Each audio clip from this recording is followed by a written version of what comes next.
ఓం సాయిరాం. బాబా భక్తులందరికీ కూడా నమస్కారం అండి. అందరూ కూడా సుఖంగా సంతోషంగా ఎప్పుడూ కూడా ఆనందంగా ఉండాలి అని చెప్పి ఆ బాబాగారి తరపున నేను కూడా మనస్ఫూర్తిగా కోరుకుంటున్నాను. ఈరోజు బాబాగారు అందించే సందేశం ఏంటి అంటే కనుక, తల్లి, మే 14 రాత్రి 8 గంటల లోపు నీ జీవితంలో ఊహ కందని శుభవార్త వినబోతున్నావు. మిస్ చేసుకోకు తల్లి. ఇది మిస్ చేసుకుంటే మాత్రం నీకంటే దురదృష్టవంతులు ఎవ్వరూ ఉండరు. వెంటనే ఇది నువ్వు తెలుసుకొని తీరాలమ్మా అని చెప్పి ఏదో తెలియని సందేశాన్ని ఈరోజు బాబాగారు మనకు అందించడానికి మన ముందుకు వచ్చారండి. మరి ఆ సందేశం ఏంటో ఇప్పుడు మనం పూర్తిగా తెలుసుకుందాం. దానికంటే ముందు చాలామంది కూడా గురువుగారి గురించి అడుగుతున్నారు. అక్క, ఎన్నో రకాల సమస్యలతో మేము సతమతమైపోతున్నాము, మీకు తెలిసిన గురువుగారు ఎవరైనా ఉంటే చెప్పండి అక్క అని చెప్పి అడుగుతున్నారు. నేను పదే పదే ఈ గురువుగారి గురించి ఎందుకు చెప్తున్నాను అంటే కనుక, నేను జీవితంలో కష్ట సమయంలో ఉన్నప్పుడు అసలు ఈ కష్టం నుంచి బయటపడగలనా అనుకున్నానండి. అటువంటి సమయంలో నేను గురువుగారిని కాంటాక్ట్ అయ్యాను. గురువుగారు చేసిన పూజల వల్ల ఆ కష్టం నుంచి నేను చాలా తేలికగా బయటపడి ఈ రోజున ఆనందంగా జీవితంలో ముందడుగు వేయగలుగుతున్నాను. అలాగే మీ జీవితాలలో ఎటువంటి సమస్యలు ఉన్నా కానీ శ్రీ షిరిడి సాయిబాబా ఆశీస్సులతో జ్యోతిష్యం చెప్పబడిన గురూజీ శివరామరాజు గారు. Phone number 9959422552. మీరు ఇప్పటి వరకు ఎన్నో చోట్ల జ్యోతిష్యం చెప్పించుకొని మీరు ఊహించిన మార్పులు మీ జీవితాలలో జరగలేదని చెప్పి బాధపడి ఉంటారు. కానీ ఇక్కడ అస్సలు అలా జరగదండి. మీ సమస్యలు ఏవైతే ఉన్నాయో, ప్రేమ, పెళ్లి, ఉద్యోగం, రాజకీయం, సంతానం లేక ఇబ్బంది పడుతున్న భార్యాభర్తల మధ్య గొడవలున్నా, అప్పుల సమస్యలున్నా, శత్రువుల సమస్యలున్నా, అవేంటో మీరు గురువుగారికి వివరించి చెప్పినట్లయితే వాటికి తగిన పూజలు చేసి గురువుగారు మీకు రోజులలోనే పరిష్కారాన్ని చూపిస్తారు. గురువుగారు చెప్పింది చెప్పినట్లు 100కు 1000% జరుగుతుంది. నమ్మకంతో కాంటాక్ట్ అవ్వండి. ఇక బాబాగారి యొక్క సందేశం ఏంటో ఇప్పుడు మనం ఆలస్యం చేయకుండా తెలుసుకుందాం. బిడ్డ, ప్రతిసారి కూడా నా జీవితంలో ఎటువంటి అద్భుతమైన సంఘటనలు జరగడం లేదు బాబా. నా జీవితం అంతా కూడా మామూలుగానే గడిచిపోతుంది. నా జీవితంలో కూడా సంతోషాలు రావాలి, ఆనందాలు రావాలి, ఉల్లాసాలు రావాలి, ఉత్సాహాలు రావాలి అని చెప్పి 1000 కళ్ళతో ఎప్పటికప్పుడు నేను ఎదురు చూస్తూనే ఉంటాను బాబా. అయినా కానీ జీవితం అంతా కూడా ఒకేలా గడిచిపోతుంది. ఎప్పుడు ఉండే కష్టాలు, ఎప్పుడు ఉండే బాధలు, ఎప్పుడు ఉండే సమస్యలు, అదే రీతిలో జీవితం అనేది వెళ్ళిపోతూనే ఉంది.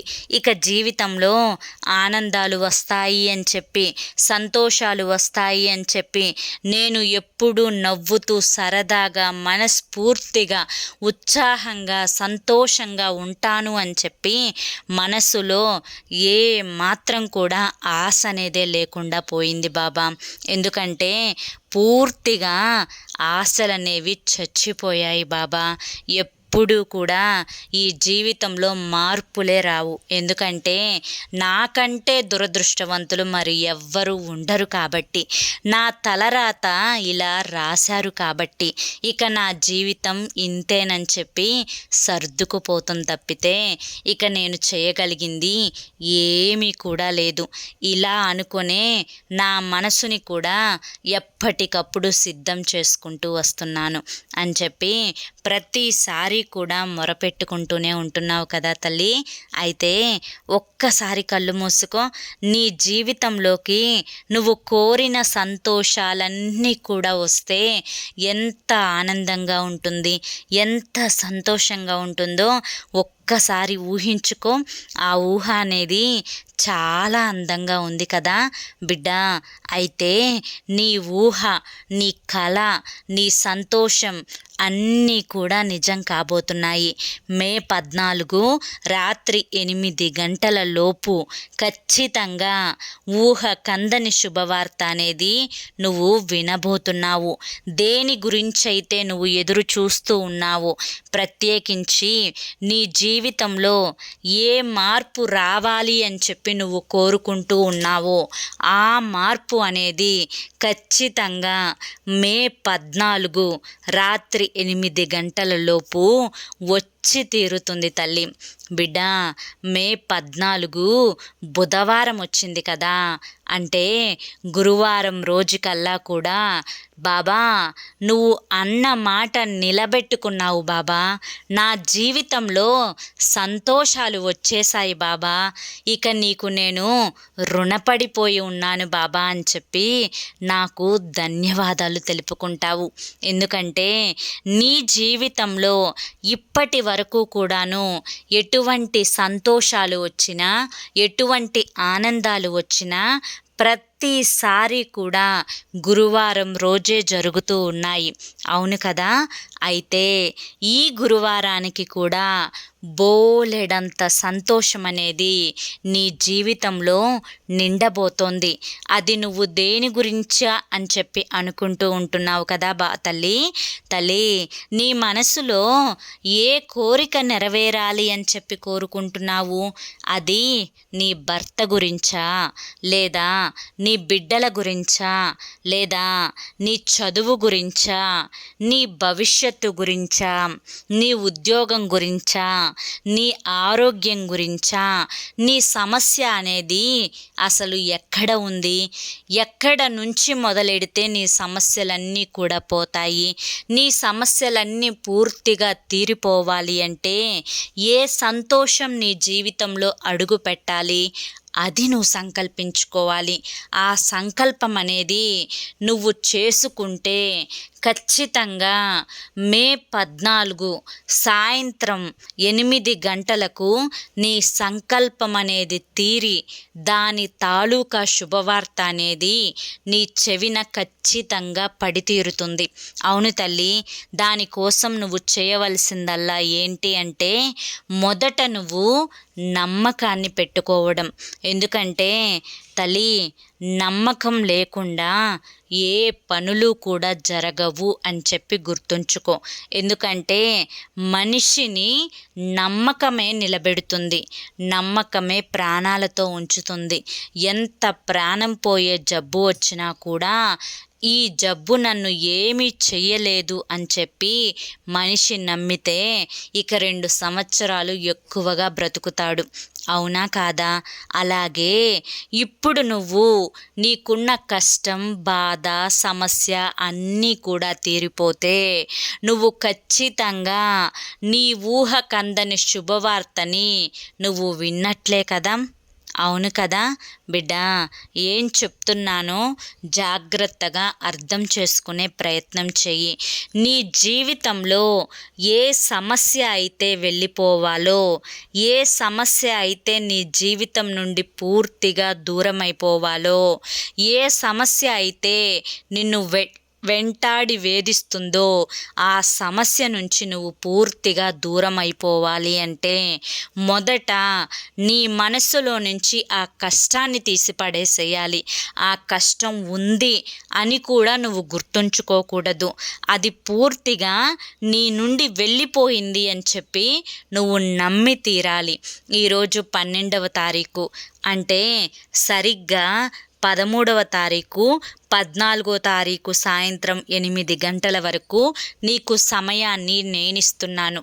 ఈ కష్టం, ఈ బాధ, ఈ సమస్య ఇక నాలో లేవు. నాలో నుంచి ఉన్న ఈ సమస్యలన్నింటినీ కూడా పూర్తిగా నేను పారద్రోలేస్తున్నాను. బాబా, నా మనసు ఇప్పుడు ఒక తెల్లటి స్వచ్ఛమైన పాలలాగా ఉంది. ఈ స్వచ్ఛమైన పాల లాంటి నా మనసులో ఎటువంటి విషపు చుక్కను, అంటే భయం అనే కష్టాన్ని వెయ్యాలి అని చెప్పి నేను అనుకోవడం లేదు. ఈ కష్టం, నష్టం అన్నీ కూడా పూర్తిగా నా నుంచి వెళ్ళిపోయాయి అని చెప్పి నమ్ముతున్నాను అని చెప్పి నువ్వు మనస్ఫూర్తిగా ఎప్పుడైతే చెప్పగలుగుతావో సరిగ్గా అదే రోజు రాత్రి మే 14 8 గంటలకి నీ జీవితంలో నువ్వు ఏదైతే ఊహిస్తున్నావో అదే శుభవార్తని నువ్వు వింటావు తల్లి. ఇది రాసి పెట్టుకో. ఇందులో ఏదైనా కొంచెం తేడా జరిగింది అంటే దాని అర్థం నువ్వు నన్ను నమ్మలేదు అని చెప్పి, 2 నీ కష్టం నీ నుంచి దూరం అవ్వలేదు అని చెప్పి, ఇవి మాత్రం నువ్వు మనసులో పెట్టు పెట్టుకుంటే చాలు తల్లి. ఇవి కనుక నీ మనసులో ఉంటే, ఆ భయం అనేది నిన్ను వెంటాడుతూ ఉంటే, ఏ సమస్య అయినా కానీ నిన్ను వదిలిపెట్టి వెళ్ళదు అని చెప్పి గుర్తుంచుకో.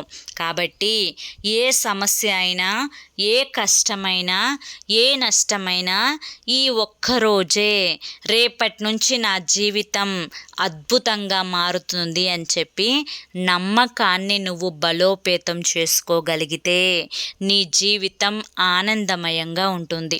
ఈ ఒక్క విషయం నేను చెప్పినట్లుగా విను. నేనిప్పుడు ఎందుకు ఈ సందేశాన్ని నీ ముందుకు తీసుకువచ్చానో సరిగ్గా నీకు 2 రోజుల్లో అర్థమవుతుంది. ఈ సందేశం యొక్క ఆంతర్యం నువ్వు పూర్తిగా గ్రహించిన తరువాత, బాబా నా కోసం ఇందుకే తెచ్చావా, నీకు ధన్యవాదాలు తెలుపుకుంటున్నానయ్యా అని చెప్పి నా పాదాలకి నమస్కరిస్తావు. బిడ్డా, ఇది జరిగి తీరుతుంది అని చెప్పి ఈరోజు బాబాగారు మనకి చాలా చక్కటి సందేశాన్ని అందించారండి. మరి ఈ సందేశంలో ఎంతో గొప్ప ఆంతర్యం ఉంది. మనం అర్థం చేసుకోవాలే కానీ బాబాగారు ఎందుకు చెప్పారు అని మనం నమ్మినట్లయితే మీరేం చేయవసరం లేదు. ఈ సందేశం విని, బాబా చెప్పిన మాట విని ఆ నమ్మకాన్ని నిలబెట్టుకుంటే సరిగ్గా మే 14 రాత్రి 8 గంటలకు మీ జీవితంలో ఊహ కందని శుభవార్త వింటారు. ఇది జరిగి తీరుతుంది. మరి ఈ సందేశం మీకు నచ్చింది అనిపిస్తే ఈ వీడియోకి ఒక చిన్న లైక్ ఇవ్వండి. మీరిచ్చే లైక్ వల్ల మరి కొంతమంది బాబా భక్తులకు వీడియో అనేది రీచ్ అవుతుంది. మొదటిసారి మన సాయి పిలుపు ఛానల్లోకి వచ్చినట్లయితే మన ఛానల్ని సబ్స్క్రైబ్ చేసుకొని సపోర్ట్ చేయండి. రేపు మరొక మంచి వీడియోతోటి మళ్ళీ కలుసుకుందాం. అంతవరకు కూడా బాబా ఆశీస్సులు మీపై ఉండాలి అని చెప్పి మనస్ఫూర్తిగా కోరుకుంటూ సర్వే జనా సుఖినో భవంతు. ఓం సాయిరామ్.